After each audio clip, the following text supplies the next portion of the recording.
കൂടി പലപ്പോഴും നമ്മൾ ചോദിച്ചു പോവുകയാണ്. നല്ല ആരോഗ്യമുണ്ട് എന്ന് തോന്നിയവർ, നല്ല വ്യായാമം നിരന്തരമായി ചെയ്യുന്നവർ, നമ്മളൊക്കെ പലപ്പോഴും പറയാറുണ്ട്, പ്രവാസികളായ നമ്മെ സംബന്ധിച്ചിടത്തോളം നമ്മളൊക്കെ സ്വയം വിലയിരുത്താറുണ്ട്, നമ്മൾ വല്ലാതെ മേലനങ്ങാറില്ല പലരും, അതുകൊണ്ട് നമ്മൾ നിരന്തരമായി വ്യായാമം ചെയ്യണമെന്നൊക്കെ സാധാരണ പറയാറില്ലേ. എന്നാൽ ആലോചിച്ചു നോക്കൂ, ഇങ്ങനെയുള്ള ആളുകൾ പോലും അവരുടെ പിക്ചറുകൾ, അവരുടെ ചിത്രങ്ങൾ, ഫോട്ടോകൾ നമ്മുടെ മൊബൈലുകളിലേക്ക് വരുമ്പോ ഇതൊക്കെ അല്ലാഹു സുബ്ഹാനഹു വ തആല നമ്മെ പഠിപ്പിക്കുകയാണ്. സഹോദരങ്ങളെ, നമ്മുടെ സൃഷ്ടിപ്പിന്റെ ലക്ഷ്യം എന്തെന്ന് എന്ന കാര്യം നമ്മൾ ആരും മറന്നു പോകരുത്. മുഹമ്മദ് നബി കരീം സല്ലല്ലാഹു അലൈഹി വസല്ലം പറഞ്ഞു, കുൻ ഫിദ് ദുനിയാ കഅന്നക ഗരീബ് ഔ ആബിറു സബീൽ. ഈ ദുനിയാവിൽ നീ ജീവിക്കുമ്പോ ഒന്നുകിൽ ഒരു വഴിയാത്രക്കാരനെ പോലെയാകണം, അല്ലെങ്കിൽ ഒരു വിദേശിയെ പോലെയാകണം എന്ന് റസൂലുള്ളാഹി സ്വല്ലല്ലാഹു അലൈഹി വസല്ലം. നമ്മളൊക്കെ വിദേശികളാണ്, നമ്മളൊക്കെ പ്രവാസികളാണ്. കാലാകാലം ഈ ഒമാനിൽ, ഈ മസ്കറ്റിൽ, വിവിധ ഭാഗങ്ങളിൽ ജീവിക്കാൻ വേണ്ടി വിമാനം കയറിയവരല്ല, മറിച്ച് ഇവിടെ നിന്ന് ഇന്നല്ലെങ്കിൽ നാളെ ഏത് സമയത്തെന്നറിയാതെ നാട്ടിലേക്ക് പോകേണ്ടി വരും, അല്ലെങ്കിൽ നാട്ടിലേക്ക് പോകാൻ ഇഷ്ടപ്പെടുന്നവരല്ലേ നമ്മളൊക്കെ. എങ്കിൽ പ്രിയപ്പെട്ട സഹോദരങ്ങളെ, ഈ ലോകത്തോട് യാത്ര ചോദിച്ച് ഒരിക്കലും തിരിച്ചു വരാത്ത ലോകത്തേക്ക് യാത്ര ചെയ്യേണ്ടവരാണ് നമ്മളൊക്കെയും എന്ന കാര്യം ഓരോരുത്തരും തിരിച്ചറിയണമെന്ന് റസൂലുള്ളാഹി സ്വല്ലല്ലാഹു അലൈഹി വസല്ലം, നബി സ്വല്ലല്ലാഹു അലൈഹി വസല്ലം പറഞ്ഞു, അസ്ലിഹു ദുനിയാക്കും വഅമലു ലിആഖിറതിക്കും. ഈ ദുനിയാവിലെ ജീവിതം നിങ്ങൾ നന്നാക്കണം, പരലോകത്തിനു വേണ്ടി നിങ്ങൾ പണിയെടുക്കണമെന്നതാണ്. ഈ ലോകം വിശ്രമിക്കാനുള്ളതല്ല, മാറിയിരിക്കാനുള്ളതല്ല, സൽക്കർമ്മങ്ങൾ കൊണ്ട് ധന്യമാക്കാനുള്ളതാണ്. നബി സല്ലല്ലാഹു അലൈഹി വസല്ലമയോട് ചോദിച്ചു, ഐന റാഹ, എവിടെയാണ് ഒരു വിശ്വാസിയുടെ വിശ്രമ കേന്ദ്രം എന്ന് ചോദിക്കുമ്പോ നബി സല്ലല്ലാഹു അലൈഹി വസല്ലം പറയുന്നുണ്ട്, ഫിൽ ജന്നതി. അതെ, വിശ്രമ കേന്ദ്രം എന്ന് പറഞ്ഞാൽ അത് സ്വർഗത്തിലാണെന്ന് റസൂലുള്ളാഹി സ്വല്ലല്ലാഹു അലൈഹി വസല്ലമ പഠിപ്പിക്കുകയാണ്. എന്തിനാണ് നമ്മുടെ ജീവിതം എന്ന് ചോദിച്ചാൽ അല്ലാഹുവിന്റെ ഖുർആൻ കൃത്യമായി പറഞ്ഞു, വമാ ഖലഖതുൽ ജിന്ന വൽ ഇൻസ ഇല്ലാ ലിയഅബുദൂൻ. അല്ലാഹു നമ്മെ സൃഷ്ടിച്ചത് അല്ലാഹുവിനെ ഇബാദത്ത് ചെയ്യാൻ വേണ്ടിയാണ്, അല്ലാഹുവിനെ ആരാധിക്കാൻ വേണ്ടിയാണ്. അഥവാ അല്ലാഹുവിനെ ആരാധിക്കണമെങ്കിൽ ഈ ദുനിയാവിൽ നമ്മൾ ജീവിക്കണം. ഈ ദുനിയാവിൽ നമ്മൾ ജീവിക്കണമെങ്കിൽ നമുക്ക് ആരോഗ്യമുണ്ടാവണം. നമുക്ക് ആരോഗ്യമുണ്ടാവണമെങ്കിൽ നമ്മൾ ഭക്ഷണം കഴിക്കണം. നമ്മുടെ ഭക്ഷണം കഴിക്കണമെങ്കിൽ നമ്മുടെ കയ്യിൽ പണം ഉണ്ടാവണം. നമ്മുടെ കയ്യിൽ പണം ഉണ്ടാവണമെങ്കിൽ നമ്മൾ ജോലിക്ക് പോകണം. നമ്മൾ ജോലിക്ക് പോകണമെങ്കിൽ, നമുക്ക് ജോലി ലഭിക്കണമെങ്കിൽ നാം പഠിക്കണം. അങ്ങനെ പഠിച്ചു പാസ്സാവണം. അഥവാ നാം പഠിക്കുന്നതും, നാം ഭക്ഷണം കഴിക്കുന്നതും, നാം ജോലിയെടുക്കുന്നതും, നാം ജീവിക്കുന്നതും എന്തിനെന്ന ചോദ്യത്തിന് വിശ്വാസിയായ ഒരു മുസ്ലിമിന്റെ ഉത്തരം അള്ളാഹുവിനെ ഇബാദത്ത് ചെയ്യാനാണ്, സൽക്കർമ്മങ്ങൾ ചെയ്യാനാണ് എന്നതായിരിക്കണം. എന്നാൽ ദുഃഖകരമെന്ന് പറയട്ടെ, ബഹുഭൂരിഭാഗം മുസ്ലിമീങ്ങളും ഈ സത്യം മറന്നുപോയവരാണ്. എന്തിനാണ് ജീവിതം എന്ന് ചോദിച്ചാൽ അടിച്ചു പൊളിക്കാനാണ്. ഈ യാഥാർത്ഥ്യങ്ങളെയൊക്കെ മറന്ന് എങ്ങനെയെങ്കിലുമൊക്കെ നേരം വെളുപ്പിച്ച്, എങ്ങനെയെങ്കിലുമൊക്കെ വീക്കെൻഡുകൾ തകർത്ത് അങ്ങനെ കഴിഞ്ഞുകൂടണമെന്ന് ആഗ്രഹിക്കുന്നവരും ചിന്തിക്കുന്നവരുമാണ്. അതുകൊണ്ട് പ്രിയപ്പെട്ട സഹോദരങ്ങളെ, നമ്മളെ സംബന്ധിച്ചിടത്തോളം നാം ഇതിൽ പെടേണ്ടവരല്ല. നാം മനസ്സിലാക്കണം, നമ്മൾ മുസ്ലിമീങ്ങളാണ്. എന്താണ് ഒരു മുസ്ലിമിന്റെ ഐഡന്റിറ്റി എന്ന് പറഞ്ഞാൽ, വിശുദ്ധ ഖുർആൻ പറഞ്ഞു, വമൻ അഹ്സന ഖൗലൻ മിമ്മൻ ദആ ഇലല്ലാഹി വഅമില സ്വാലിഹൻ വഖാല ഇന്നനി മിനൽ മുസ്ലിമീൻ. അല്ലാഹുവിലേക്ക് ആളുകളെ ക്ഷണിക്കുന്ന, സൽക്കർമ്മങ്ങൾ ചെയ്യുന്ന, ഞാൻ മുസ്ലിമാണെന്ന് ആരുടെ മുമ്പിലും അഭിമാനത്തോടുകൂടി പ്രഖ്യാപിക്കാൻ കഴിയുന്നവനായിരിക്കണം ഒരു മുസ്ലിം എന്ന് പറയുന്നവൻ. മുസ്ലിം എന്ന് പറയാൻ മടി കാണിക്കുന്നവനല്ല, മുസ്ലിം എന്ന് പറയാൻ നാണക്കേട് വിചാരിക്കുന്നവനല്ല.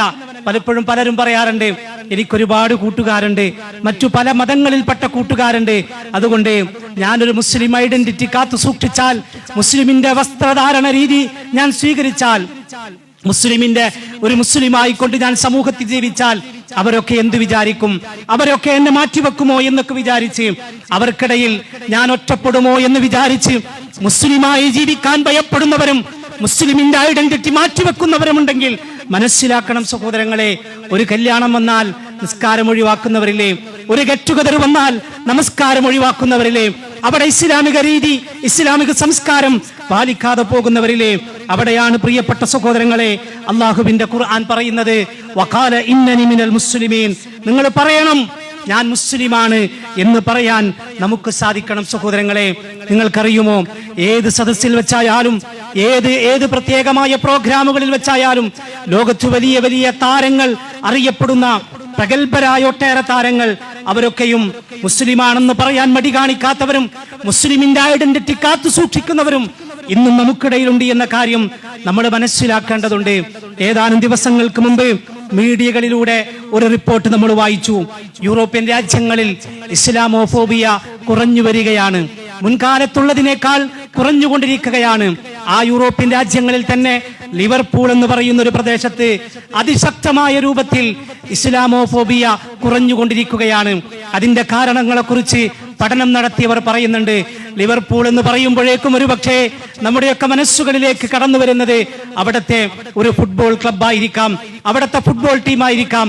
എന്നാൽ നിങ്ങൾ അറിയണം, എന്തുകൊണ്ടാണ് ലിവർപൂൾ എന്ന പ്രദേശത്ത് ഇസ്ലാമോഫോബിയ ഏറ്റവും കുറഞ്ഞു വരാനുള്ള കാരണമെന്ന് അവിടുത്തെ പഠനം നടത്തിയപ്പോൾ ഒരു ചെറുപ്പക്കാരന്റെ പേരാണ് അവർക്ക് കണ്ടെത്താൻ കഴിഞ്ഞത്. ആ ചെറുപ്പക്കാരൻ ആരെന്നറിയുമോ നിങ്ങൾക്ക്? മുഹമ്മദ് സലാ എന്ന് പറയുന്ന ഒരു ഫുട്ബോൾ കളിക്കാരനാണ്. ആ ഫുട്ബോൾ കളിക്കാരനാണ് ലിവർപൂൾ എന്ന പ്രദേശത്ത്, ഈജിപ്തുകാരനായ ലിവർപൂൾ എന്ന പ്രദേശത്ത് വന്ന് താമസിച്ച് അവിടുത്തെ ക്ലബിൽ ഫുട്ബോൾ അംഗമായി ഒരു ഫുട്ബോൾ കളിക്കാരനായി ലോകത്തറിയപ്പെടുമ്പോഴും ആ പ്രദേശത്തുള്ള ആളുകൾക്ക് ഇസ്ലാം സ്വീകരിക്കുവാനും ഇസ്ലാമിനെ കുറിച്ചുള്ള പേടി മാറി നിൽക്കുവാനും ഇസ്ലാമിലേക്ക് കടന്നു വരുവാനും കാരണം ഒരു ചെറുപ്പക്കാരനായ മുഹമ്മദ് സലാഹാണ് എന്ന കാരണം എന്തുകൊണ്ടാണെന്നറിയോ? അദ്ദേഹം ലോകത്തറിയപ്പെടുന്ന പ്രഗത്ഭനായ കളിക്കാരനായി മാറുമ്പോഴും അദ്ദേഹം ഇസ്ലാമിന്റെ ഐഡന്റിറ്റി കാത്തു സൂക്ഷിക്കുന്നു എന്നതാണ്. ആർക്കിടയിലും ഏത് പരിശീലന സമയത്തായാലും നമസ്കാരം അദ്ദേഹം ഒഴിവാക്കുന്നില്ല എന്നതാണ്. ഏത് സമയത്തായാലും അദ്ദേഹം ഇസ്ലാമിക മൂല്യങ്ങൾ കാത്തു സൂക്ഷിക്കുന്നു എന്നതാണ്. ആളുകളൊക്കെയും യാത്ര ചെയ്യുമ്പോൾ, ആ ആളുകളൊക്കെയും വെറുതെ ഇരുന്ന് സമയം കളയുമ്പോൾ അദ്ദേഹം വിശുദ്ധ ഖുർആൻ പാരായണത്തിൽ മുഴുകി ഇരിക്കുന്നു എന്നതാണ്. എന്നിട്ട് ആ ലിവർപൂൾ എന്ന പ്രദേശത്തെ തെരുവുകളിൽ അവിടുത്തെ യുവാക്കൾ എഴുതി വെച്ചു എന്നതാണ്, ഞങ്ങൾക്ക് മുഹമ്മദ് സലാഹിനെ ഇഷ്ടമാണ്, ഞങ്ങൾ മുഹമ്മദ് സലാഹിന്റെ കൂടെ ഇരിക്കാൻ ഇഷ്ടപ്പെടുന്നു, മുഹമ്മദ് സലാഹിന്റെ മതത്തെ ഞങ്ങൾ ഇഷ്ടപ്പെടുന്നുവെന്ന് അവിടുത്തെ തെരുവുകളിൽ അവിടുത്തെ യുവാക്കൾ എഴുതി വെച്ചു എന്ന് എഴുതി വെക്കുന്നുവെന്ന് നമ്മൾ മീഡിയകളിലൂടെ വായിക്കുമ്പോൾ എവിടെയാണ് പ്രിയപ്പെട്ടവരെ നമ്മളൊക്കെ എവിടെയാണ് എന്ന് ചിന്തിക്കേണ്ട സമയം അതിക്രമിച്ചിരിക്കുകയാണ്.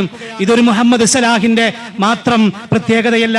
നമ്മൾ അറിയണം സഹോദരങ്ങളെ, ദക്ഷിണാഫ്രിക്കൻ ക്രിക്കറ്റ് ടീമിന്റെ ക്യാപ്റ്റൻ ഗ്രെയിം സ്മിത്ത് പറഞ്ഞ ഒരു വാചകമുണ്ട്. എനിക്ക് ടെൻഷൻ വരുമ്പോ, എനിക്ക് വല്ലാതെ മാനസികമായ പിരിമുറുക്കം വരുമ്പോ ഞാൻ എൻ്റെ ഒരു സഹകളിക്കാരൻ്റെ അടുത്ത് പോയിരിക്കും, എന്നിട്ട് അദ്ദേഹത്തിനോടൊപ്പം ഒരൽപ്പം സമയം ചെലവഴിക്കും. ആരാണെന്നോ ആ സഹകളിക്കാരൻ? ഹാഷിം അംല എന്ന് പറയുന്ന ഒരു ക്രിക്കറ്റ് കളിക്കാരനാണ്, ദക്ഷിണാഫ്രിക്കയുടെ ബാറ്റ്സ്മാൻ ആണ് അദ്ദേഹം. എന്താണ് അദ്ദേഹത്തിന്റെ പ്രത്യേകത എന്നറിയോ?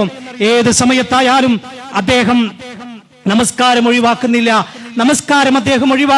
എന്ന് മാത്രമല്ല, ടൂറുകൾ നടത്തുമ്പോ, യാത്രകൾ നടത്തുമ്പോ അദ്ദേഹത്തോടൊപ്പമുള്ള മറ്റു കളിക്കാരൊക്കെയും അവരുടെ യാത്രകളിൽ ഹെഡ്സെറ്റുകൾ വെച്ച് പാട്ടും മ്യൂസിക്കും മറ്റുമായി ബന്ധപ്പെട്ട കാര്യങ്ങളിലേക്ക് അവരിറങ്ങിച്ചെല്ലുമ്പോ, അള്ളാഹുവിന് ഇഷ്ടമില്ലാത്ത മാർഗങ്ങളിലേക്ക് അവരിറങ്ങിച്ചെല്ലുമ്പോ ഈ ഹാഷിം അംല എന്ന് പറയുന്ന ചെറുപ്പക്കാരന്റെ കയ്യിൽ ഒരു ചെറിയ ഖുർആൻ ഉണ്ടാകും. ആ ഖുർആൻ അദ്ദേഹം തുറന്നു വെക്കും. എന്നിട്ട് ആ ഖുർആൻ അദ്ദേഹം പാരായണം ചെയ്തുകൊണ്ടിരിക്കുന്നു ഒഴിവ് സമയങ്ങളിൽ എന്ന അദ്ദേഹത്തിന്റെ ചിത്രം നമ്മൾ കാണുകയാണ്, യൂട്യൂബിലൂടെ നമ്മൾ കാണുകയാണ്. ഇവിടെയാണ് സഹോദരങ്ങളെ നമ്മൾ എവിടെയാണ് എന്ന് ചിന്തിക്കേണ്ടത്. തീർന്നില്ല അദ്ദേഹത്തിനെ കുറിച്ച് വായിക്കുമ്പോൾ കാണാൻ കഴിയുന്നത്, തന്റെ ജേഴ്സിയിൽ ഹറാമായ ഒരു ചിത്രം വെക്കാത്തതിന്റെ പേരിൽ ഓരോ കളിയിലും $500 വീതം ഫൈൻ അടക്കുന്ന ലോക ചരിത്രത്തിലെ ക്രിക്കറ്റിൽ ഇടം പിടിച്ചൊരു കളിക്കാരനാണ് ഹാഷിം അംല എന്ന് പറയുമ്പോൾ നമ്മൾ മനസ്സിലാക്കണം സഹോദരങ്ങളെ, ഞാൻ എന്തിനാണെന്നോ ഇത് പറഞ്ഞത്?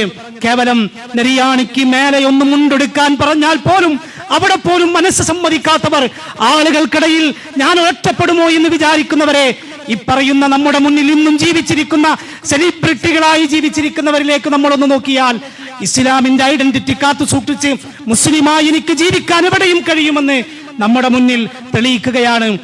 മുസ്ലിം വേഷവിധാനം സ്വീകരിച്ച്, ഹിജാബ് ധരിച്ച്, മുസ്ലിം സ്ത്രീയുടെ വേഷവിധാനം ധരിച്ച് പുറത്തേക്കിറങ്ങിയാൽ നാണക്കേടാണെന്ന് വിചാരിക്കുന്ന സഹോദരിമാരുണ്ട്.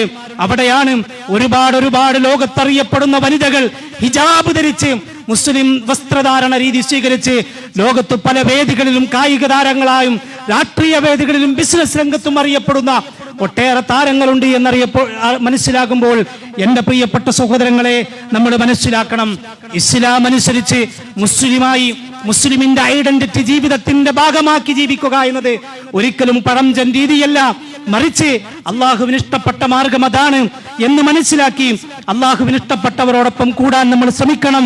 അള്ളാഹു അനുഗ്രഹിക്കുമാറാകട്ടെ. അഖൂലു ഖൗലി ഹാദാ വഅസ്തഗ്ഫിറുല്ലാഹ ലി വലക്കും ഫസ്തഗ്ഫിറൂ ഇന്നഹു ഹുവൽ ഗഫൂറുർ റഹീം.